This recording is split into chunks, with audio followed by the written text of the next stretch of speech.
তিন দশক আগে প্রথম শ্রেণীর পৌরসভায় উন্নীত হলেও সেই সুবিধা পাচ্ছেন না নওগাঁবাসী। এরই মধ্যে এবছরের 1 জুলাই থেকে বেড়েছে করের পরিমাণ।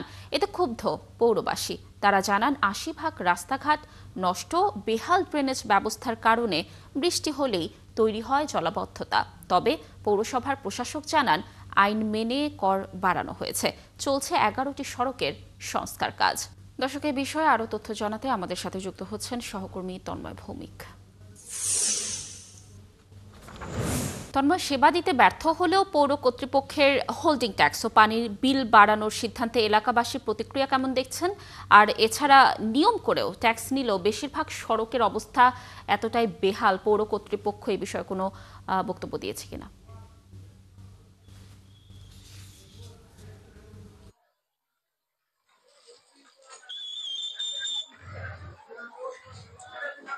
ধন্যবাদ লাবণী।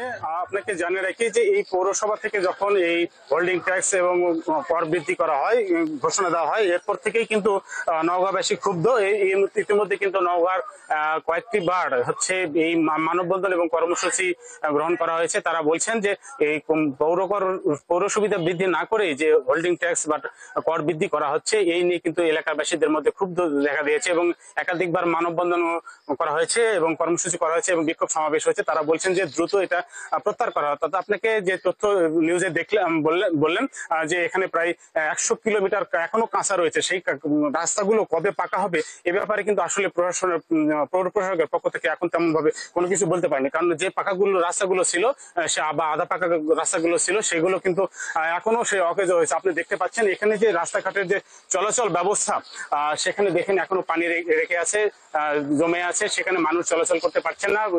খুব কষ্টদায়ক হচ্ছে এবং তারা পড়ে যান, অনেক সময় আঘাতপ্রাপ্ত হন। এই নিয়ে মানুষের নওগাঁ পৌরবাসী কিন্তু পুরোটাই ক্ষোভের সৃষ্টি হয়েছে। আর এদিকে পৌর প্রশাসক জানিয়েছেন যে এখন পর্যন্ত নওগাঁতে যে কর বৃদ্ধি করা হয়েছে সেটা আইন বিধি মোতাবেক করা হয়েছে, পৌরবিধি। সেটা করা যদি এই কর যদি আরোপ করা অর্থাৎ বা সংগ্রহ করা হয় তাহলে এই টাকা দিয়ে এই জনগণের রাস্তা করা হবে। আসলে কিন্তু মানুষের মধ্যে কিন্তু সেই আশ্বাসটা কিন্তু সেই ভেঙে গেছে। অর্থাৎ যে তারা বলছেন যে আদৌ কি এই রাস্তাগুলো সংস্কার হবে কি, বা যে কাঁচা 100 কিলোমিটার এখন পর্যন্ত সেখানে কোনো এখনো ইটের ছোঁয়াও পর্যন্ত পড়েনি বা পাকা ঢালাইয়ের কোনো ব্যবস্থা হয়নি, সেইগুলো আসলে কবে হবে সেটা কিন্তু নিয়ে মানুষের মধ্যে সেই সংকটটা কিন্তু রয়ে গেছে। লাবণী। ধন্যবাদ তন্ময় আমাদের সাথে যুক্ত থাকার জন্য। নিশ্চয়ই সমস্যাটির একটি আশু সমাধান হবে।